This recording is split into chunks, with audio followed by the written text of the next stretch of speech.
Si la croissance reste proche de zéro, c'est que la moyenne masque deux France, l'une qui dégringole et l'autre qui redécolle. Voilà l'analyse que nous faisons ici à Xerfi. C'est pourquoi nous avons été ravis de découvrir l'interview que Jean-Paul Delevoye a accordée au journal Le Monde fin 2013, dans laquelle il évoquait ces deux France.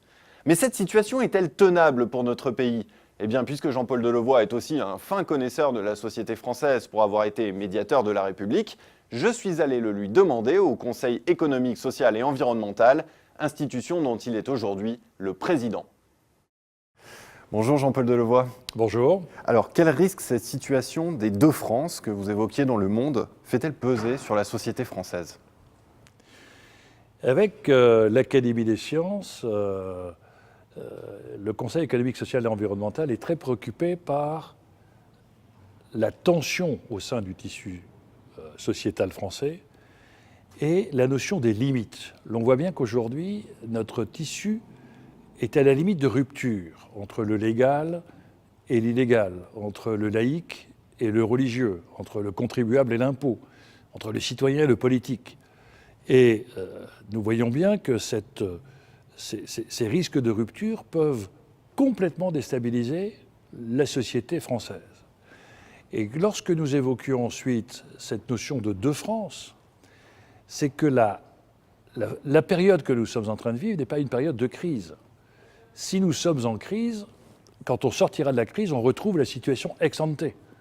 Or, l'on voit bien que sous l'influence d'une modification profonde des modes énergétiques et des modes de communication par le numérique, c'est arrivé déjà 2 fois dans l'histoire, à chaque fois qu'il y a eu ce mariage d'un changement d'énergie, d'un changement de mode de communication, cela a engendré 10, 15 ou 20 ans de grandes perturbations politiques, parce que ça n'est pas une crise, c'est une métamorphose.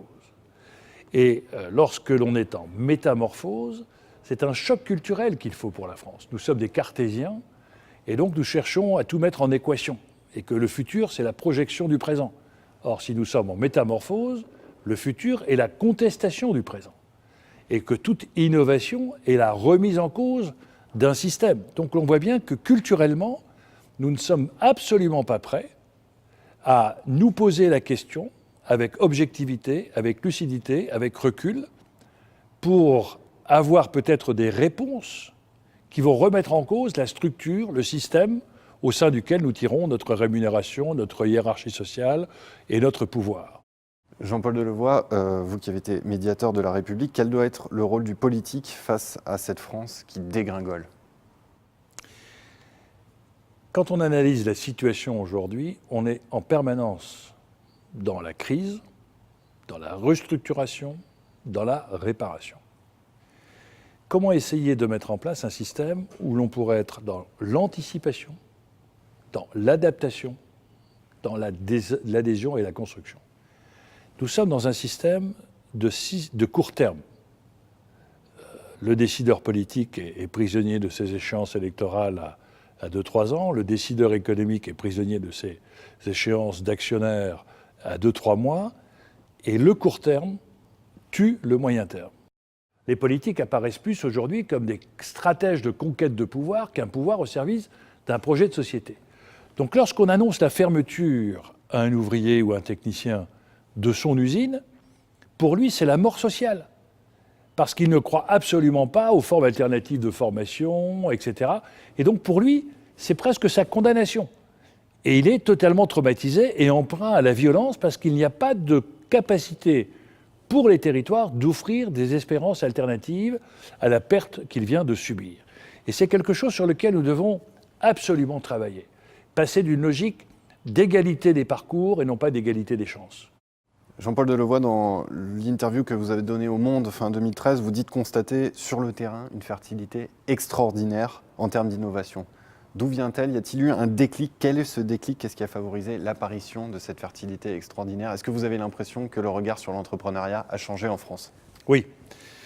Plusieurs témoignages. Premièrement, le discrédit politique, 1%, le plus bas depuis la dernière guerre, a fait que le regard sur l'entreprise a changé. Il y a encore relativement peu de temps, on attendait dans l'entreprise des responsabilités sociales et environnementales, le RSE.